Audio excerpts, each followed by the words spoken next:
Sauce. Hey, you like Pez? It looks like that. Here's Heaney from the boundary line. He's an expert at these. From the boundary line!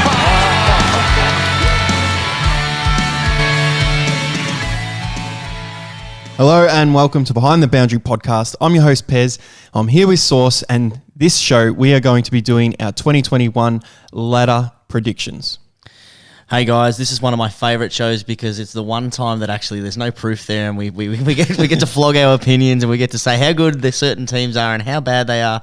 And we always say we revisit them at the end of the year, but you know what, Pez? We never do, so I go off. Normally, you know, you go off unscathed, and you don't have to worry about how wrong you were about all your predictions. No, we definitely look at it at the end of the year. They're there. They're on our socials. They'll be posted before round one and our ladder predictions. I don't know how you went with this. I've gone a bit of a different steer this year, and it's always so hard to pick the ladder. You don't know which teams are going to jump out of the 8, which teams are going in, which teams are going to compete. So I've gone a tier system, not to give anything away, with my ladder, and very interesting stuff. It is really interesting. It's very interesting when you talk to people about how they go about their ladder predictors, because you get one team wrong or you misjudge how good they are. It can stuff up your whole system because the team, you know, you think they're going to get these wins against, you know, those 50-50 teams or the, you know, as you're saying, the top tier teams. I don't run it that way. I normally have my top 4. I would say these are my top 4 teams. These are my bottom 4 teams. And then I have, obviously, I guess I do have tiers. I have, you know, sets of 4, the top 4, the ones that are about to make, you know, in the mix for the 8. And then when I go through, I go to predictor.squiggle.com.au. Great website. We used it last year. You need to give it a plug, Pez, because it's fantastic. And then I just go, if the top team's playing a bottom tier team, well, then they win by 30 points, or they win by 20 points, or they win by 10 points. Or if it's a 50-50 game and I've got 2 teams on the same tier, I make sure that they split those games if they play each other. How many games you got North winning in that? Not going to give anything away. Not going to give anything away. No. But it was great to have footy back last weekend, Sauce. We had some pre-season games, some really decent hit-outs, some hit-outs that were just training drills. But the worst thing about pre-season games all the time is injuries, especially the ones that are long-term. The players work so hard over pre-season, over Christmas, to get right. Round 1's nearly here, what they play for, and then it goes kaboom, see you later. Yeah, it's exactly what you feel about round 4 when you've stuffed up and you put all the pre-season work into your ladder, mate, and by round 4 you've already stuffed it for the whole year because... You know, you've got North Melbourne winning the premiership as usual, and they've won 4 straight. And I hope we've got new listeners tonight. And the new listeners are going to think, I don't know what I'm talking about here, but the listeners that are loyal, they know my ladder's not the one that stuffs up, and Sauce is. He's trying to get the dig in early. Hey, you got to try and get the dig in, mate. New year, new me. What is that? That's the saying. But you got another chance. Yeah. You are right, though. It's really disappointing for some of those players, and there were some really big injuries over the weekend from players that were, you know, really on the cusp of having big seasons. They were part of teams that would, you know, most people would see as contenders, and it's really disappointing because, especially when it happens to a young player. We saw, you know, Cam Rayner go down. He's out for the season, which was really, really tragic for him because he's one of those players who's been on the cusp of really exploding, and I think a lot of people had him as a really breakout season with that addition to the forward line. Yeah, definitely this year with. His consistency with playing as well. He was always picked, one of the coach's favourites, and to do that knee early on, players have come back from it and performed. Christian Petrarca, for example, came back and bounced back. These days, 2021, the surgeons are good, the rehab's good, and they've got all the things there ready to go. It still doesn't take away the fact that you're taking out a whole season from a young man's career where footy careers don't last forever. Yeah, and you're right. It's an industry that's generally a 3 or 4 or 5 year career, and there's not enough money in it, and it's tolling on your body and tolling on a lot of other things as well. You know, obviously you put everything into footy for not only since you become an AFL player, but you know Cam, you know Cam personally there, Pez, and he would have been working hard since he was probably about 12 years old. It was a lifelong dream, and to have 2 pretty decent sort of seasons and then jump into. For any footballer to jump into an early part of your career and you're ready for it, and then that's all you want to do is play football, and then not that it would make a difference to him, but Brisbane being where they are, being ready to contend as well, he'd be itching, and he would want to be back by finals. But if there's any chance of anything happening, I wouldn't risk it, and I'd come back and I'd make sure I'm right before that happens. So any of the other injuries, any of the big ones, we might mention throughout our ladder prediction source, and we're going to go the old started from the bottom, now we're here. Yes, before we get into it, Pez, a question without notice. We didn't really mention it on our last show when we talked about the new rules. We sort of touched over it. Able to see the 50-metre penalty in full flight and how much it opens up the game. I have to go back on it, mate. I wasn't a big fan of how it was being officiated in those, the practice games, but actually seeing it in the Amy Community Series Cup, something that St Kilda really tried hard to win. I was just a wizard. Did cup. they win? No. I think Port Adelaide went undefeated and they finished on top, so they took out the series. Everyone only had one game. Did Port Adelaide win by the most? Yep. Yeah. So they took out the season. What did you think of it, Pez? Because the rule for the people who didn't get to see any games on the weekend is that you're not allowed to move lateral, backwards, or anything. And once you have been told by the umpire to stand on the mark, you are not allowed to move. What did you? Obviously, you watched some of the football. What did you think of it? No, I don't like it. I know it opens up the game and you get more forward entries and things like that, but I actually love a tight contested game where they're stopping that, and the more skillful teams are the ones that get through.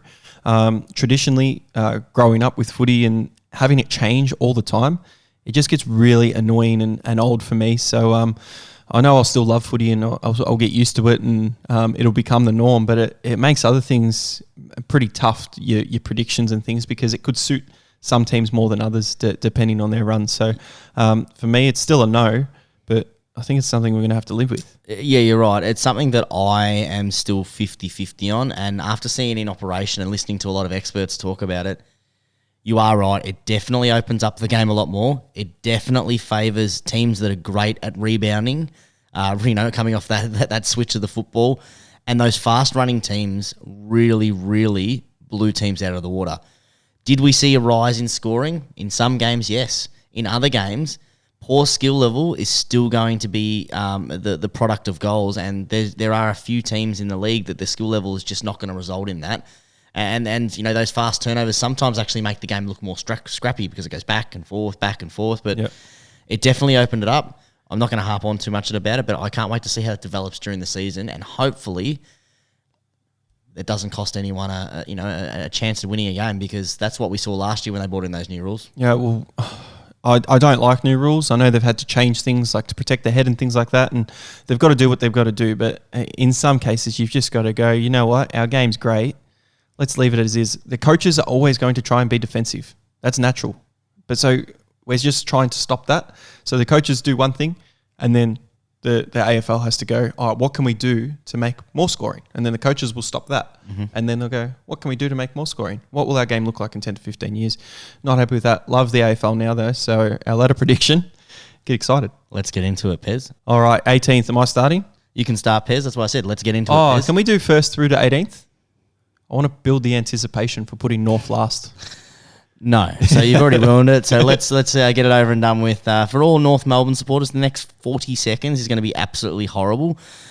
Pez, go easy, please, mate. No, I've got 2 strengths and a weakness for them.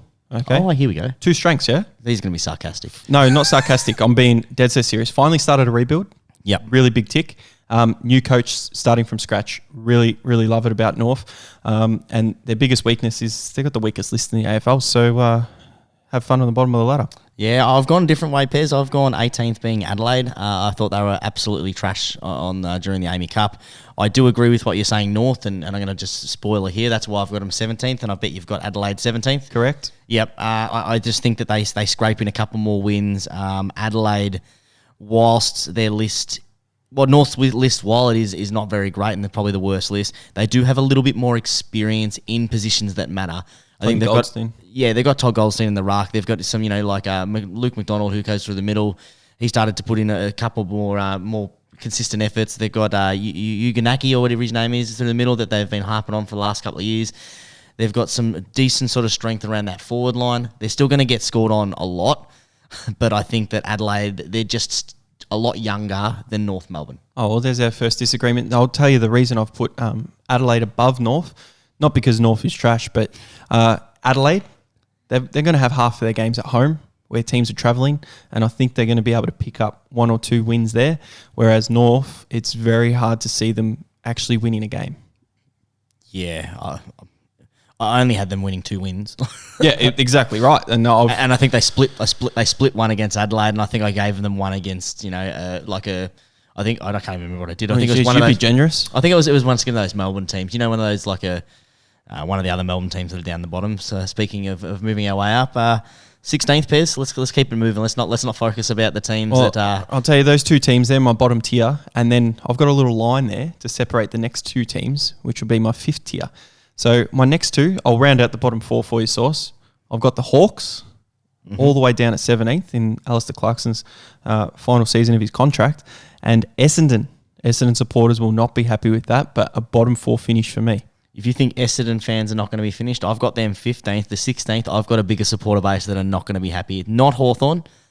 The Pies. The Pies. I think the drop-off from the Pies is going to be astronomical. I've got them finishing 16th. For one, the teams that are around them, the bigger teams like Melbourne, Carlton, Richmond, Geelong, the Doggies, they'll play all those teams twice. And for me, that's 8 losses just there and then. They always are going to get teams wanting to play big against Collingwood because they bring in that big crowd. I just think that their list is really struggling. We saw the drop-off last year. Last year, we sort of expected them to hang around. Their off-season really, really depleted the club, I think. And I think it raises a lot of questions about the leadership there as well. They still have a couple of absolute superstars. I think that's why I had them a little bit higher than you, Sauce. I actually had them just outside the top 4, so just above Essendon there. So I think we've swapped those 2 over. But the reason I've done that is they've got Scott Pendlebury, who I think will still go there. Still side bottom, who's probably their best player. Dacos on the wing, Grundy in the middle, and they've got a couple of really good defenders, Darcy Moore. And if he can keep on the field, Jeremy Howe, my All-Australian pick from our earlier show, go from there as well. But the Hawks, I just feel like they don't have it this season, Sauce. They're going to beat up on some teams. They're going to have a surprise win maybe once throughout the season, but their list and what's happened over the summer, I think all the other teams have just surpassed them, so everyone else that I've got over them. So Hawthorn down there at 16th and 15th, Essendon. I think losing Sard as a running back, really important really important position, especially with that new rule, how he can just run off that back line at Carlton over there. And Joe Danaher going up as well. I think that's really hurt the club. I don't see absolute superstars there at that club. So I've got them bottom 4 and then Collingwood to round out the bottom 5. You wouldn't have thought a few years ago, Collingwood, Hawthorn, Essendon in the bottom 5 as a prediction. No, and North Melbourne fans wouldn't have thought that they were down there too. That's when they were vying for their premiership. North haven't been doing that for a while. Yeah, I mean, the Essendon one's a little bit interesting because I've got them as the next team up there. Sorry, the 15th, so 15th. They're a team that really needed to start a rebuild. Well, the team that their list has been all right, and I think that they've lent into the rebuild. They've got a decent sort of midfield there. They're one of those teams that can either finish 15th or that they'll somehow shock everyone and finish 7th. Like, I've been on Essendon for the last, 5 years, ever since we started this pod, Pez, and every time I rate their list, and even still when I'm looking at this list here, I'm like, you know what? No. I think Finster's given you a bit of money to talk Essendon up. He's a big Essendon fan, but they run a decent sort of running game when they are up and about. The skill level's just not there. Losing Danaher, I don't know where their goals are going to come from. I know Peter Wright looked all right. Tippin Woody's just not a stay-at-home forward. He's too exciting to just stay down there. Hopefully they move Darcy Parish into that middle and they can get some more midfield generated. You know, you still got Zach Merritt, who's an absolute champion. I was listening to a podcast today. They said that Zach Merritt's going to win the Brownlow next year, which means they obviously have Essendon winning a lot more games than I do, and yourself, Pez. But really interesting, that one. So I had them finishing 15th. Yeah, look, we can be wrong, but that's the thing that happens. That rounds out our bottom 5. Now, the Hawthorn, Essendon, 15th and 16th, they were my tier 5 teams, and Collingwood's just at the bottom of my tier 4 team source. Tier 1 being the highest. Finishing 14th, you've got them finishing? Finishing 14th. Yeah, and I've swapped them with Hawthorn. So I think Hawthorn from the weekend, watching them, they've got a couple of nice little... they're easily one of the best coach. They've got the best coach in the league, right? Their talent alone isn't going to be enough, But some of the young players they've got and the system that they run, we always have this debate, system versus talent. Yep. It'll be enough to win those close games. They'll play like Melbourne when Melbourne have one of their shockers and they'll knock them off, and Carlton, they'll knock them off. They'll keep close with some teams when they're having a bad game, and they'll probably beat the bottom 4 teams. So that'll get them through to 14th. But yeah, it's very interesting that we've got the exact same sort of teams down that bottom 5. So that's good so far, Pez. That's good for us so far. The exact same bottom 5. I'll be interested to see all the other ladder predictions that do come out. But this is my most interesting tier coming up, Source. This tier 4, where I do have Collingwood at the bottom of all that teams. I've got 1, 2, 3, 4, 5, 6, 7. 7 teams in this tier. Yeah, and I think this tier for me goes a little bit bigger, but I think there's two parts of it. They're the teams that are probably a year, the bottom part of my tier, so probably 14 to 10th, probably 14th to 12th. So there's 3 teams in there that are probably 2 years away. Their list is young. They'll have a nice favourable draw. Teams won't plan for them yet, so they'll sneak a couple of wins. All right, well, let's get into the teams. We've got our bottom 5 complete. I'll start at my 13th, Source. Interested to see who you've got. I've gone for Melbourne. I've gone for Sydney. Sydney. Okay, so I've got Sydney at 12. I've got Fremantle at 12. Fremantle at 12. All right, so Melbourne. Then I've got Melbourne above that. So again, probably the same 3. The reason I put them at 13th, their forward line, I still think it's going to be an issue with Ben Brown. Christian Petrarca is probably their best forward, but he's also one of their best midfielders as well. So the preseason game wasn't much to go off because they did have a lot of midfielders out and they couldn't win the footy out of there to get it forward. So we haven't seen that forward line in action yet. Tom McDonald probably has to step up as that second forward. But Benny Brown, he's just not a contested marker. I don't know how he's going to go. You've got Bailey Fritsch down there. You've got all the other goal kickers with Melksham. They don't really have the big key forward. So if Ben Brown can kick 50, 60 goals, they're going to finish a lot higher than that. But I'm going to tip a bit of a decline in Melbourne, and they're not going to continue to go forward. Simon Goodwin on the outer, that has just not worked. So I don't see how that's going to go. I think I saw Mark Williams has gone there as well. They spoke about him. They spoke about the culture of Hawthorn there. And Yep. It was really interesting listening to the Melbourne commentary after their loss against the Doggies, and they got absolutely belted. They were talking it up like they were meant to be a top side. And when I saw Melbourne versus the Doggies, you compare the lists there, and I know Melbourne had a lot of players out, but they were talking about it like they are expecting to make top 8. Even full strength lists. I know that they just missed out last year, and you look at their list, and whenever they're full strength, they should be vying for a top 8, but the skill level is just not there. And the biggest issue is what you said is their best forward is Petrarca. Their best midfield is Petrarca. He can't kick it to himself, and that's the issue, is that they don't have people to kick the goals. And they've tried to fix it. You've got to give them kudos. They've tried to fix it by getting Ben Brown for cheap, but I've got him at 13th. I don't know many Melbourne supporters at all, and I've just got him down there. I just don't believe it, Source. I don't believe in him. I've got him 11th because they play some of those big games at the MCG, and I think that nice sort of mix of talent and that middle range talent, because they're not very young still. They've got a lot of players that are in that prime of their career, like Brayshaw and Petrarca and the other midfielder that they've got flying around there, Oliver. Like that, they're 3 players that when they first came on the scene, we were talking about all Australians forever. Now they're in their prime. That should be enough for them to beat some of those bottom teams and make them competitive.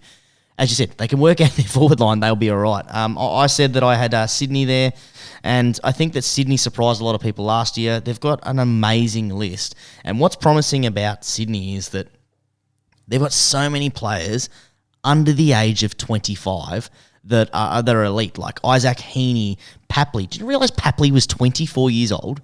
Gun. Absolute gun, our man Isaac Heaney. You got Papley. Then you've got some of those midfielders coming through. You've got Mills. You've got Blakey there. Ollie Florent.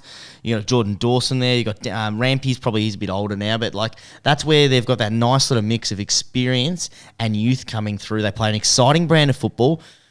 Do you know what they are? They're the Charlotte Hornets in the NBA. They're league pass team. They're that team that they're exciting to watch. Especially if Buddy's on the field. But do you know what the scary thing is? Once Buddy is actually out, they're going to have so much salary cap to snag someone big, and those young kids that are starting to fire now, they're going to be in that prime of the career where Melbourne should be.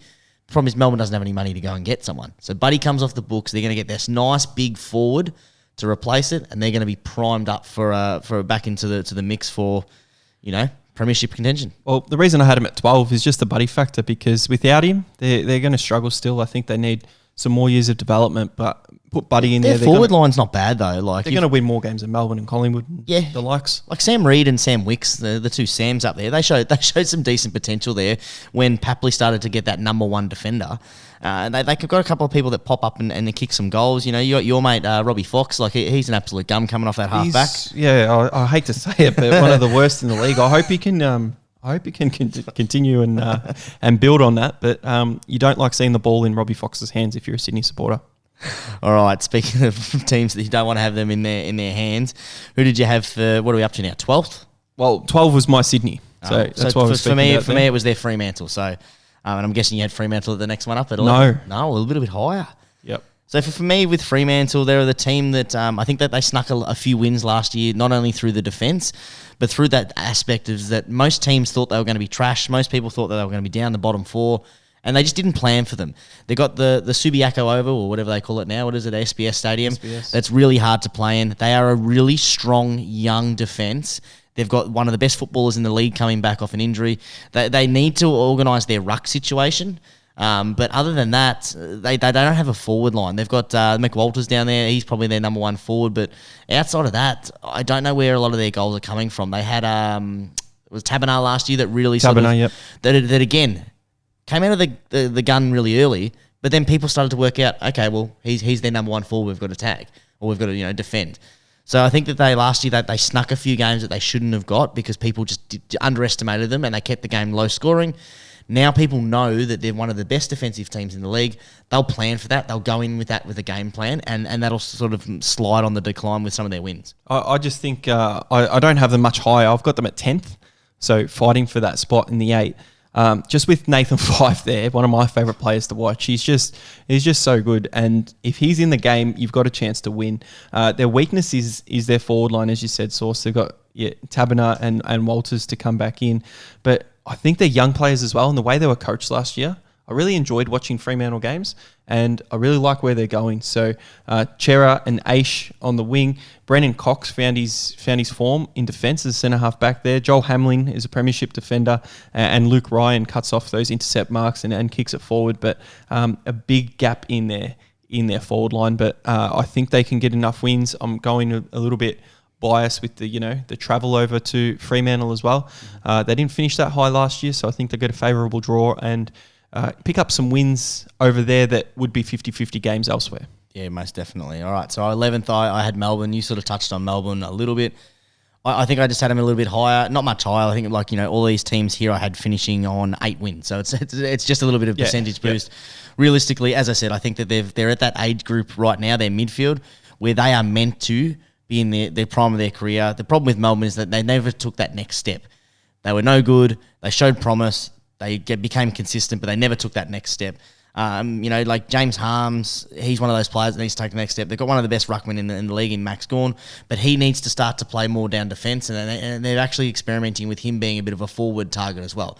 So as you said, a positive for Melbourne is they're trying. They're trying to fix the deficiencies, and if they can work out how to score, they're really going to project up, because last year they led the league in inside 50s. They also led the league in inside 50 turnovers. Because they just bomb it in there and it just continually goes to the wrong spot. So if they can get that together, they're going to be a team that once they can work out how to score, they're going to win games. Common sense there. But I just don't see them working that out this year. Well, that's the thing. And I've had Fremantle up there. So there's one team missing, Sauce. It'll be a surprise for some people, but I've got them at 11th. Again, I just don't believe that they're coming. The Carlton Footy Club, 11th again. Now, looking at their list and looking at who they should play, I think they're improving, but I still think they've got some weaknesses around the ground. Paddy Cripps, great in the middle. Jacob Weitering, amazing defender down back. Sam Doherty, is he getting on a bit in years? Petreski-Seaton, is he going to evolve and not turn the ball over as much? Sard off the back line is a great get. But Casbolt is a good mark, but can he kick? Sam Walsh, amazing in the middle. If Charlie Curnow can come back, that might fix a little bit of that, but we're not sure of that. Pitt Nets had to take over the ruck. But if you've got Jack Silvani and, say, a Jack Nunes in your best 22, I just don't rate the club. Just the club. Not just the team, the club. You're dead to me. Like it, Pez, that's a bit harsh to rate the club. Like every team has their deficiencies and has players that probably that they've got holes that they need to plug, but you hate that they're not worth the club. Is that what you're saying? Well, they're not worth a spot on the list, I wouldn't have thought. But Zach Williams, he did get suspended in that series before. And What did you think of that? I don't know. They're trying to make a stance before the season or something. I don't know. It wasn't that bad, but I heard a lot of commentators saying 2-3 weeks. Yeah, no, just give him a week. He actually misses a week of the real AFL stuff. So yeah. It's a pretty big penalty in my eyes, and he'll come back into the midfield. They're going to try and play him, which is weird because I've never seen him as a midfielder in that GWS stacked side of previous years. But it'll be interesting to see how they mould together and if they can kick higher scores. Their problem last year, they went on a couple of runs where they kicked 4 or 5 goals in a row, but then they get 6 or 7 kicked against them in a run. So they've got to grow up a bit and do that. And I've got them 11th, possibly finish a little bit higher, and I don't think competing for the 8 yet. I've got them fighting for the last spot in the 8. Look, we'll talk about them now. I've got them finishing at the moment right on 8th, and on my ladder, it's 0.9% difference. They're in the 8. I've got them finishing 8th because I think, as you said, they went and got some players. For me, it has to be Carlton have to make the 8, or it's been a failure. That's the pressure that they've got on them. As you said, they had some really good patches in games. When they're at their best football, they are really good to watch, and they look disgustingly hard to stop. The issue is that their best football and their worst football comes in the same game, and it's same quarter. It's like 10 minutes, away. Do you remember watching the Melbourne game where they piled on the first 8 goals of the game? It was as a game of 2 halves, that one. 2 halves. They were down at quarter time after kicking the first 8. That should not happen ever. Ever. That's disgusting football, and I think that there would have been a lot of things addressed. They went and picked up a nice backman in Adam Sard. He'll offer some great their backline's really good. Adam Sard, Liam Jones, Sam Doherty. That's an amazing halfback. Their forward line, Jack Martin offered some flashes of greatness. You've got Eddie Betts there. Their midfield is elite. Patrick Cribbs, Paddy Dow. I think Mackay can do something for them this year and be their leading goal kicker as a target up there. But I don't see Levi Casbolt kicking that many goals, and I don't see where all their other goals are actually coming from. That's my issue. I'm really interested to see how the Zach Williams experiment goes. But anyway, Pez, I've got him finishing a lot higher than that. I guess we move on to that was your 11th, so we move on to 10th. Yeah, so my 10th was Fremantle, who I've already spoken about as well. So the reasons why they're finishing that high, and then interestingly enough, we've got most of the same teams still a live source. So just go through quickly for the listeners to recap. Go through 10 to 14 of your ladder. Well, I haven't told my 10th team, but 11th I've got Melbourne, 12th is Fremantle, 13th is Sydney, 14th is Hawthorn, Essendon, Collingwood, North, and the Crows. Oh, it's set to 14th, but yeah, if you want to go all of it, that's fine. Sorry, Pez, as usual, I just didn't listen. Yeah, all right. You want to go through yours, mate? I'll go. We've got 10th Fremantle, 11 Carlton, 12 Sydney, 13 Melbourne, 14 Collingwood, and then we've got the bottom 4. We don't need to worry about them. Yeah, you're right though, Pez. It is very interesting because we've got very similar ladders. Really interested to see how your top 8 finishes up and who rounds out that top 8. Let's get things kicked off with our 10th team. Well, I've already gone through my 10th, mate. I've gone through all my teams. It's your 10th team. For me, this is one of the 3 teams that I think are really vying for that 8th spot. As I said, I had 2 teams that were very clear-cut for 8th and 9th. This team, if they can continue the promising form that they show in the first 3 games of the AFL season every single year, they'll be great. I watched them on the weekend. They play against... They played against Brisbane, and they were very exciting to watch. I think this man on the mark rule is really going to affect them because they are a young, exciting side. I am talking about my favourite team in the AFL outside of Geelong, the Gold Coast Suns. I think that they are, majority of that list is primed for AFL football. They're right at their great patch of their careers. Some of they're just stacked with young talent like Ainsworth, King, Sexton, who kicked 6 on the weekend, Lockie Weller, Hugh Greenwood, Noah Anderson, Lukosius. That you've got Bowes, Budry, and what's the other bloke's name? The main guy that was the assistant coach, Matty Rao. If he can have he can have an absolute consistent start to the season and play a whole year. Think about how good he was. He had 9 votes at the end of round 4. 9 votes in his Yeah. first year of football. If Yeah, he can that's put together crazy. a whole year, he won 3 of those games himself. He plays the whole year. I think he can easily get 8 wins off his own back. Then you've got our main man up forward, Pez. You got Isaac Rankine, mate. He's going to kick goal of the year 7 times in the 1 year, and he's going to kick 4 points of the year. But I think that I think they're going to be really fighting close for a top 8 spot. And if they can win some of those games at the Gold Coast, they're trying to make it a fortress. They're trying to make it hard to play up there.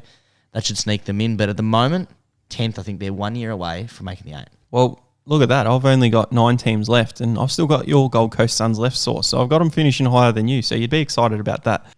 I'll speak about them when I actually have them in my letter, Source. That excites me, Pez. That excites me that you've got it. You got him in the 8. Yes, I love it. Get around the Gold Coast Suns. But my 9th place finish, which I'm surprised that you've got up there in the 8. I don't see them going too high in your 8, Source. But GWS losing Jeremy Cameron, not continuing, having that window where they were vying for the premiership, and now I know they've got the talent there, but do they have the fight and do they have the will? I see them declining and missed out on the finals last year. I can't see them getting back with all the other teams that are above them. There's 7 that are definitely above them, but from 8 to my 14, they're all the ones vying for that final spot. Yeah, I found them the hardest team easily to place. I've got them finishing 7th, but they're a team that easily could finish second last. Like, they've got the talent there. They've got superstars at almost every spot. I think having Taranto there and Canelio there for the whole year will be really good. They seem to have picked up a couple of nice recruits. Their forward line, they're going to have Riccardi up there kicking some goals. I just don't know, Pez.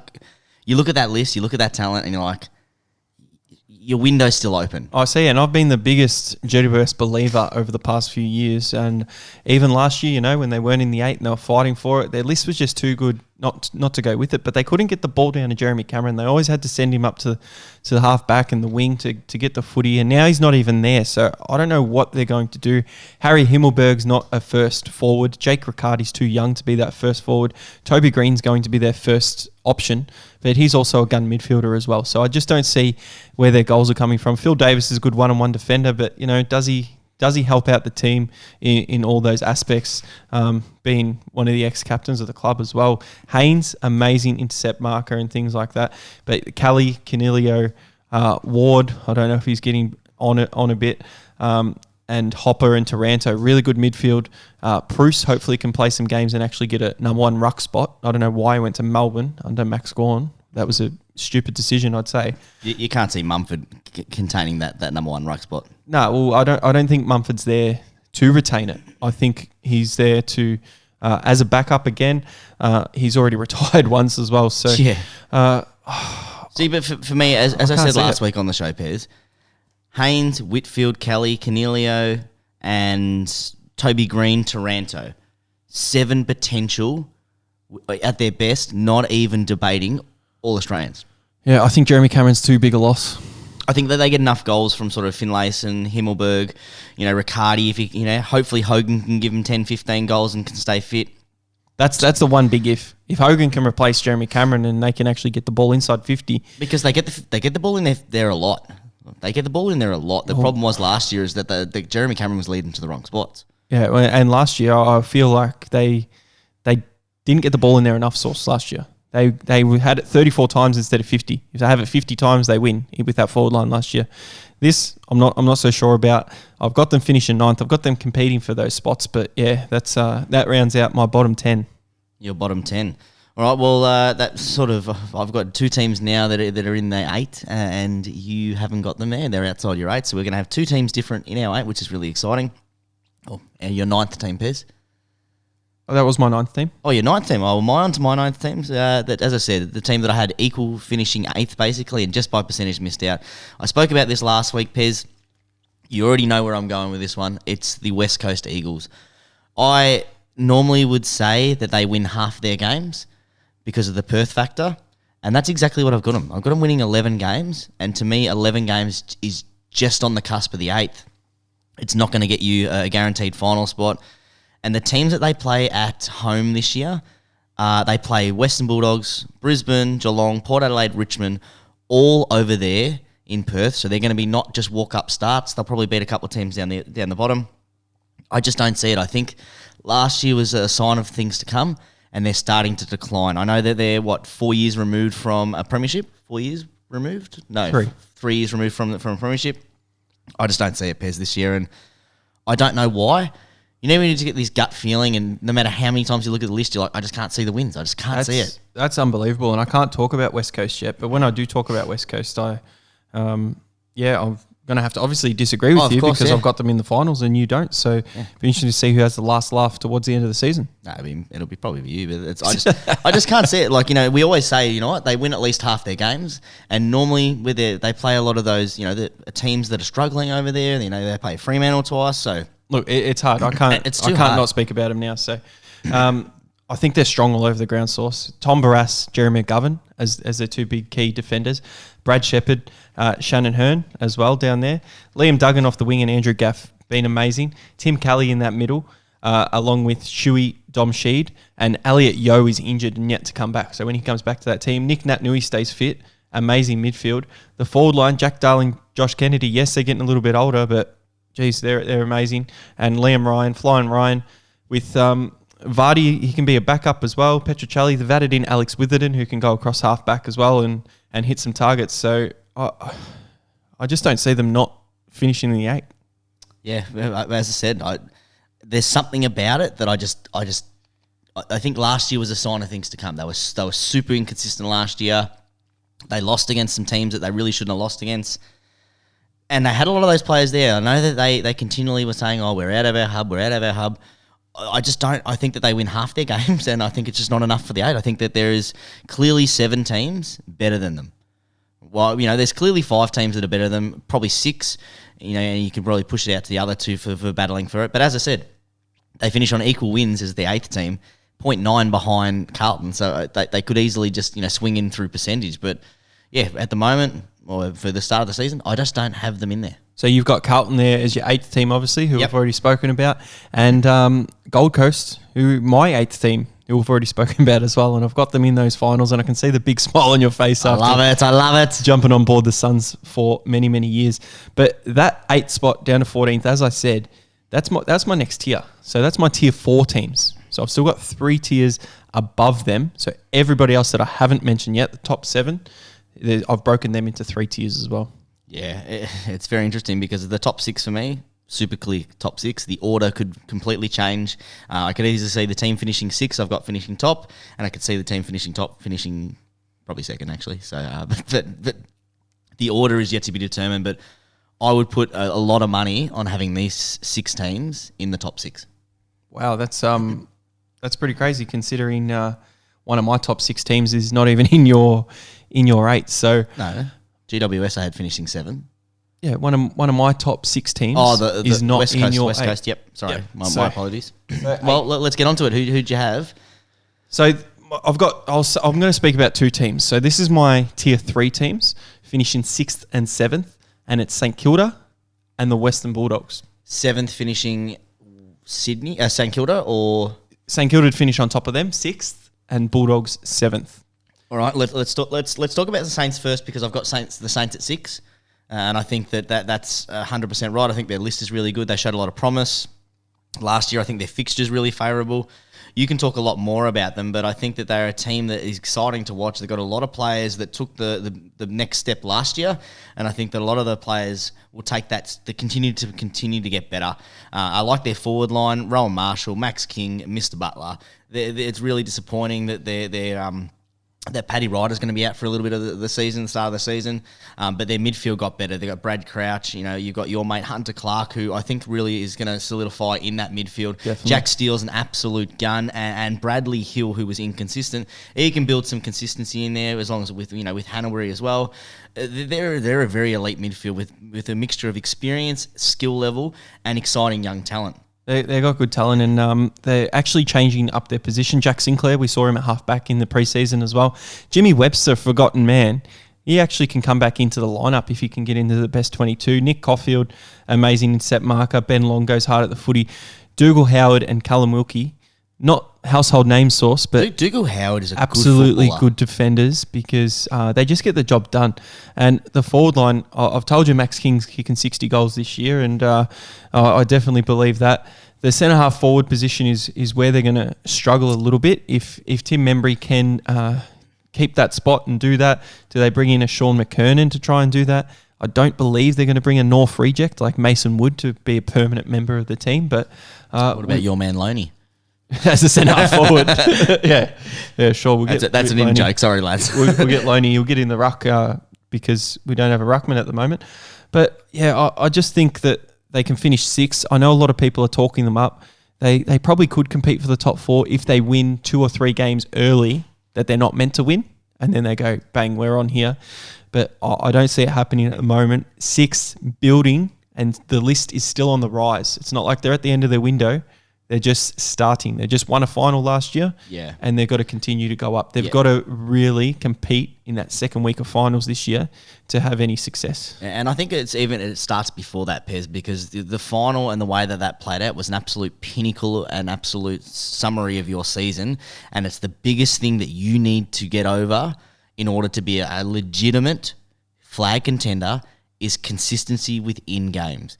And against the top teams. Against everyone, though, because you were pretty poor against some of those bottom sides because, you look at the game against the Western Bulldogs in that final, dominated them for, 3/4 of a game, and you put the cue in the rack with 10 minutes to go, and you almost gave up a gimme of a final.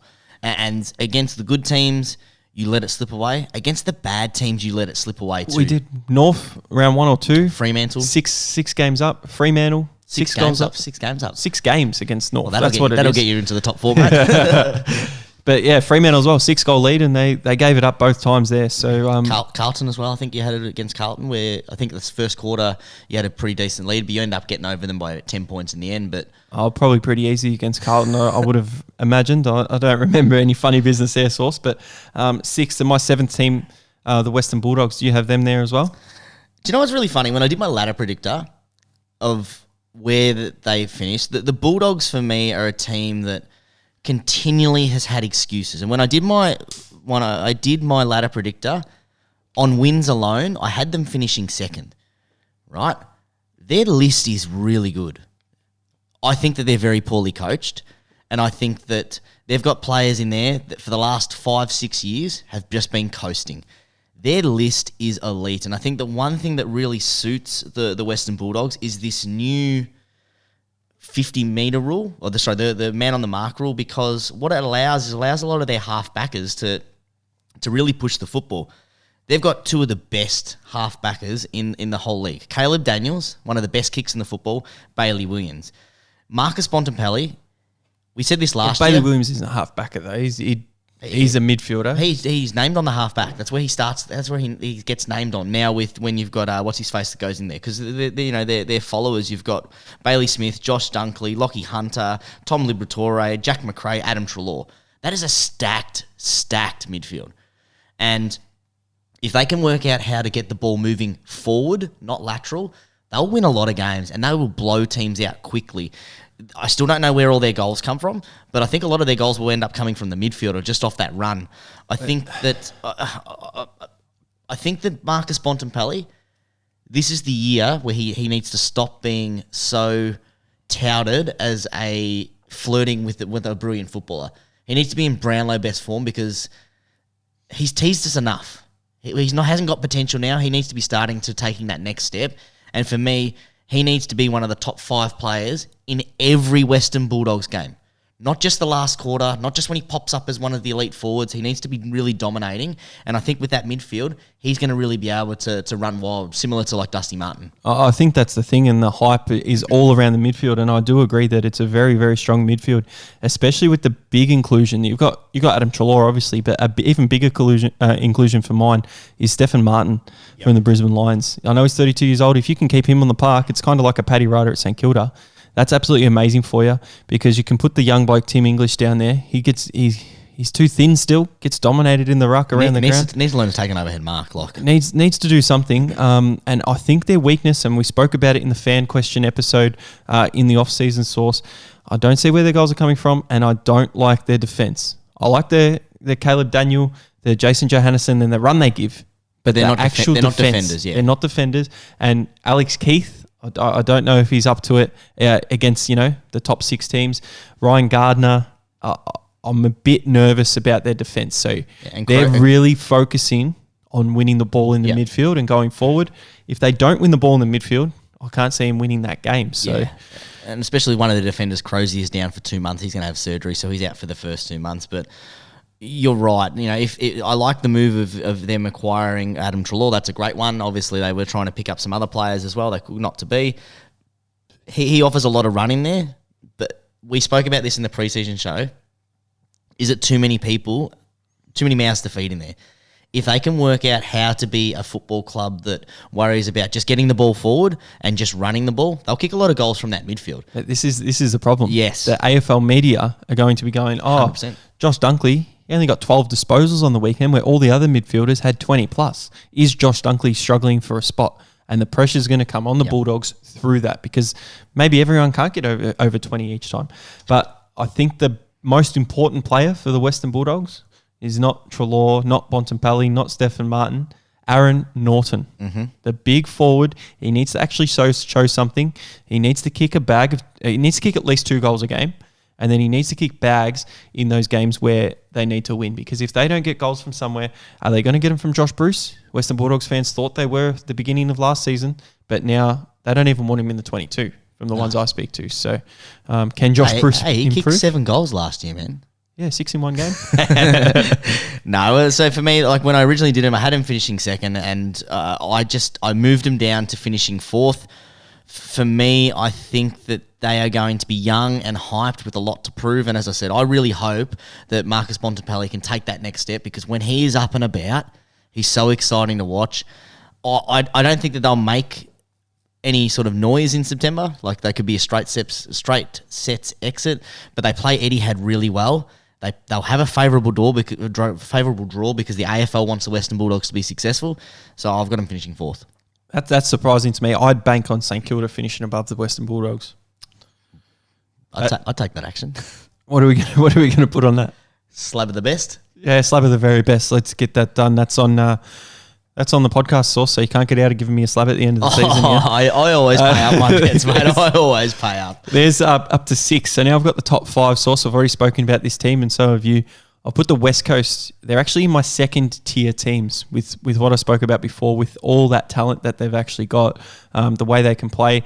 They play a lot of games over at home. I know you're a bit worried about the teams they do play over their source, but I think they can get their act together, finish 5th and vie for a top 4 spot, but just miss out and finish 5th and be a little bit above St Kilda and Western Bulldogs. All right, well, that brings us the round out my 5th team, I guess, because you've obviously got this team in the top 4. I think that they are still one of the best teams in the league, but the issue is that winning 4 premierships in a row is very, very, very hard. I've got Richmond Tigers finishing 5th. Oh, mainly because you're going for the big calls, aren't you? No, it's not a big call, because you look at the teams when they start to get to this part of the career of their dynasties. They don't need to finish top. They need to finish top 4. I don't think that they do. But no, you're right. Sorry, it's a lie. They don't need to finish top, but they would like to finish top 4. But I think that there's a couple of holes starting to pipe through. We've got, Hardwick's got a bit of pressure on them. There's a couple of players there that are having some social issues over the end of last year. They are backing it up. They are the hunted. They do it very well. The only concern for me is that they do get the MCG back as a home ground. And that is really something that we didn't get to see last year. But I think that honestly, Pez, you could easily talk me into saying that they're one of the top teams in the league. They'll finish top because their list is unbelievably good in terms of the talent around the ground works together. Like isolated players, they haven't got anything really, too stand out except for probably their forward line in Tom Lynch and Jack Martin, those twin towers. It's not Jack Martin, sorry, Jack Rewalt that seem to work out. And of course you've got Dusty Martin in there. Everything else, it sort of fits in here and there. But for me, I just don't think that they care too much about the regular season. They'll turn it on probably about round 17, but unfortunately for them, they might be just too many couple of wins behind. They'll finish 5th. I'd call you crazy for I call anyone crazy for putting Richmond outside the top 4 coming into 2021. But everyone that listens to this show already knows that you're crazy with your prediction Source. So you got them out at 5th. I'm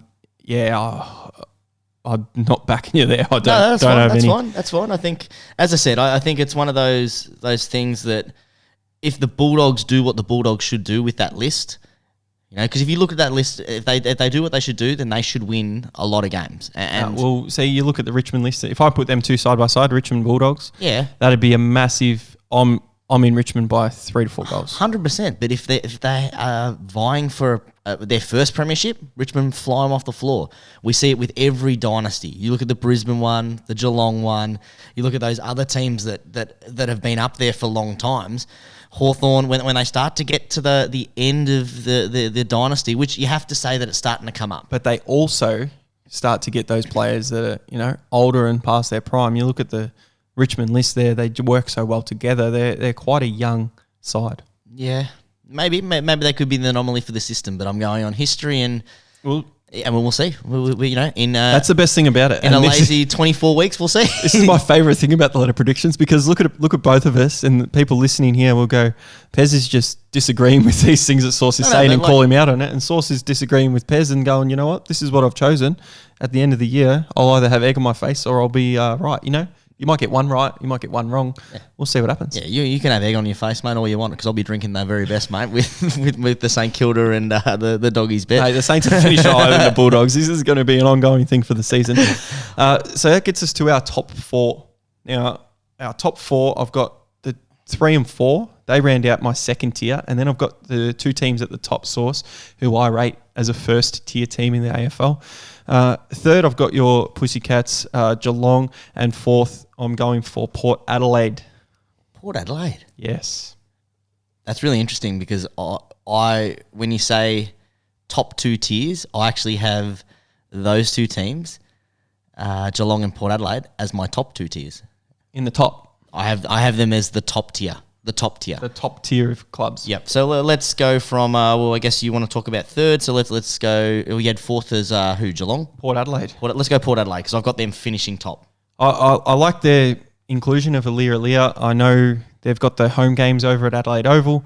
Ollie Wines had a really good season. They've got those younger guys. Charlie Dixon was a really good forward up there. But I feel like they're putting a lot of pressure on themselves to finish really high, and a lot of pressure is on Ken Hinkley. And I just think those games that they play away this season, that they're going to win enough to get top 4 is what I'm saying. So it's not like they're a poor side or anything. I think they're a quality side. I don't think they can get it done in September, but I do think they can squeeze into the top 4. They could be one of those straight sets exits though. Oh wow. I think that they looked good last year, and I think that the absolute opposite, I think, Pez, I think no one rates Port Adelaide, and I think they're going to be using that as motivation as, hey, no one expected us to finish top last year. Everyone chose us to go out in straight sets last year. They're coming back, and they've gotten better. They added Orazio Fantasia, and if he can continue that form that he showed on the weekend and he can play consistent games, he looks amazing. Their forward line, we talked about a couple of teams, we don't know where the goals are coming from. The ball's kicked anywhere. Listen to some of these names there. Like Connor Rosie, who's going to miss the first couple of weeks with some surgery. Elective surgery. Think about that, Pez. They're choosing a young player to do elective surgery. That's how confident on their list is. Todd Marshall, your man Todd Marshall. Toddy Marshall. Zach Butters, who was on the cusp of an AFL All-Australian. Robbie Gray. Love Robbie Gray. Amazing. Charlie Dixon, the big man with a beard. He probably needs to start to hold on to a few more and kick up more snags. The only concern that I've got with them is their midfield, and probably their All-Australian last year was Travis Boak.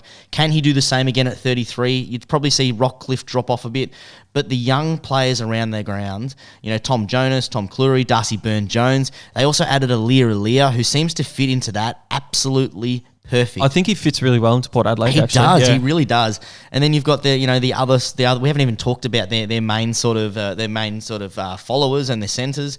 Ollie Wines, mate, he is an absolute beast. I really see him having a big sort of jump. Carl Amon, just the absolute little bullet. And Xavier Dersman, I think that they're stacked all around the ground. I haven't even gone into their interchange yet. Like, Dan Houston, Pau Pepper, and they've got really good ruck. Like Laddens, he showed like some really, really good stint last year. They've also got Georgie Alice who play things. Your man, the long boot, Kane Farrell. Farrell. Mate, I think... Can he get a spot? Well, that's on the thing that I'm looking here. He's on the brink, and he was one of their startups last year. I think that I just think that they're going to be out there with something to prove, and I've got them finishing top. Yep, you got them winning enough games, finishing top. There you go. Easily. Spoiler alert. So you got Port Adelaide top. I've got them fourth. I've got Geelong third, Source, and they've got some great recruits. They've gone all in, pushed all the chips into the middle of the table. Jeremy Cameron, come on down. Sean Higgins, quite old after a career at the Bulldogs and North Melbourne. But if he can stay there, he still is he has amazing skills around the ground. And Isaac Smith, he's ready to go. He's ready to run down that wing at Cardinia Park. And, you know, you got Patrick Dangerfield in your team. You're looking to go on the up as well. So they've got all Australian potential everywhere. Mm-hmm. It's just... Well, last year they had one at every spot. Yep. So all the main positions. So do Tom Hawkins and Jeremy Cameron work around that? Gary Rowan needs to continue his late season form. They're a good side, so that's why I've got them third. Like, I can't argue for them to finish out the top four. I can't see it. Yeah, I've got them finishing third as well. One of the advantages Geelong has, as a lot of people will know, is obviously they play a third of their games in Geelong, which are just walk-up starts. So there's 6 wins straight up. The other sort of, third of them, they play at the MCG or at Etihad against some of those lower Melbourne sides. So there's going to be enough wins for that. And Geelong are actually a pretty decent sort of travelling side. They play pretty well over in Adelaide. They give Perth, they're normally pretty decent for half a game. They always seem to struggle in Brisbane. But Sydney and the other states, they're a pretty decent sort of start. My only concern for them is they're an ageing side. They're one of those sides, and they always have, and that's one of the reasons that they are at the top, is they continually rest guys. And they bring in some young names, and that's the issue, is that some of these young names are really, really good footballers, and we need to get more games into them, but we continually top up. But their list is amazing. Like their list is all Australian talent everywhere. They were a dominant side. They were runners up last year. They have potential to finish in the top 2. I've got them finishing third just because I just think that they rest players. Like we already know that they're resting a lot of players in round 1 against Adelaide, and that could be a mistake. Well, this is the thing. Age is going to be a factor. Yep. And are they going to do what was in the AFL a few years ago, is just do that resting and do that little bit more rotation of the list, and they can use COVID as an excuse as well. And it's not as frowned upon these days to just go, you know what, he's resting. Yeah, this player's resting because he's older and his hamstring, so he's going to have a rest. But I've got him third, you've got him third, which means we know who your top 2 are. You've got Brisbane at second. Mm-hmm. I've got Richmond at second, who we already spoke about earlier. I don't see them dropping off. I could see them going down to 4th possibly with any of those 5th, teams. Yeah. not 5th. But if they want to win and they want to switch on, I think they can. And finals footy, it's going to be very, very hard to beat Richmond, no matter if they're going for a dynasty or not. But it brings me to my first team, your second team, Source. Even with that injury to Cam Rayner with the ACL out for the season, I've got the Brisbane Lions finishing on top with the recruit of Joe Danaher. Yeah, do you know, I find Brisbane one of the most interesting teams because they're a really good regular season team and they seem to rack up the wins. They've made Brisbane a fortress. They travel pretty decently to all other places except for Melbourne. But they just don't seem to do the damage in the finals. I know the first year they went out in straight sets. Last year they lost to Geelong in that prelim after beating Richmond, showing a pretty impressive performance for most of the game. Beat the Premiers. Yeah, at the eventual. I know, but I just find them so interesting because they're so stacked. They're so inaccurate and they're so erratic in the way that they go in, which is scary because it could result in 70 goals. And this is why I've got them first, Source. That inaccuracy that they had. Yeah. And they still finished up there. So they still finished second. I know. That inaccuracy, I think they can go to first, playing all those games at the Gabba and adding Joe Danaher, if he can kick straight as well and help fix that forward line, that is up and ready to go. They've got so many players fighting for position. They're in a really healthy spot and really well coached as well by Fagan. Really, really coached. As I was saying, I can't see him finishing lower than top 4. I totally agree with you. I've got him finishing second. But for me, I find them really interesting because they have so much potential to blow everyone out of this league because they have so much scoring potential. They went and added, Danaher. They also added Nakaya Cockatoo, who's an electric sort of small forward. You wait for him to actually start. Okay, you wait till he actually starts playing the football, and especially with Reina now out, if he can get healthy, that's almost a walk-up start for him. They're stacked across everything. They're midfield. You've got the reigning Brownlow medalist. You've got Jared Berry. I don't know how he ended up slipping past the Gold Coast and coming in over to bloody Brisbane, but they're strong all over the ground. One of the best defenders, yeah. Harris Andrews, they were talking about like Danaher for his first couple of weeks back at his new club. Who would be the one person he would hate to play against? And they're like, well, probably out of the whole league, the only person that he'd probably fear would be Harris Andrews. And he's up the other end. So not only is that training-wise, he's going to be better because he's playing on an elite forward. And as well as that, Harris Andrews is going to really make Joe Danaher a lot better. So it's scary, their potential. Yeah. So 1 and 2, you can't blame that. There's usually a couple of wins away or a win away, percentage away, and that will round out our ladder source. So we might just go through it very quickly. Just for the listeners, we'll sum it up and then we'll post it to socials during the week before round 1 and get everyone to comment and say and help me disagree with Sauce and tell him that he's crazy because my top 4, Sauce, I've got Brisbane, Richmond, Geelong, Port Adelaide. Who's your top 4? My top 4 is Port Adelaide, Brisbane, Geelong and the Doggies. So to round out my top 8, West Coast, St Kilda, Bulldogs and Gold Coast. I have Richmond, St Kilda, GWS and Carlton. And we'll just read the bottom 10 teams out straight away really quickly. GWS, Fremantle, Carlton, Sydney, Melbourne, Collingwood, Essendon, Hawthorn, Adelaide and North. And in a similar sort of order, minus West Coast and Gold Coast, I've got West Coast, Gold Coast, Melbourne, Fremantle, Sydney, Hawthorn, Essendon, Collingwood, North Melbourne and the Crows.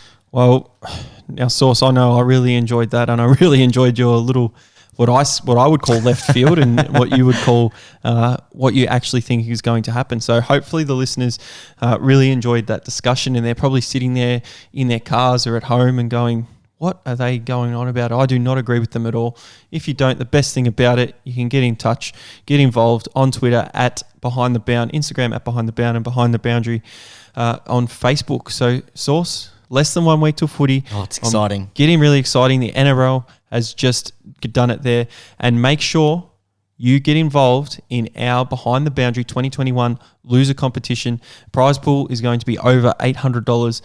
There were 40 contestants last year, only lasted 6 rounds, picking one loser a week. We've also got a podcast that we have released that will just be talking about that and the certain rules and things like that. So listen to that. It goes for about 7 or 8 minutes, Sauce, and get involved, get your friends involved. If they don't listen to the show, tell them how good the show is and tell them how much Sauce does not know about footy and mate, we'll continue to go. I've been Pez. What a terrible podcast if we just sat here and agreed with everyone, mate. The idea of a podcast is to bring opinions there and it's really unfortunate that you don't believe in the right opinions and you can't say anything because you've already said goodbye.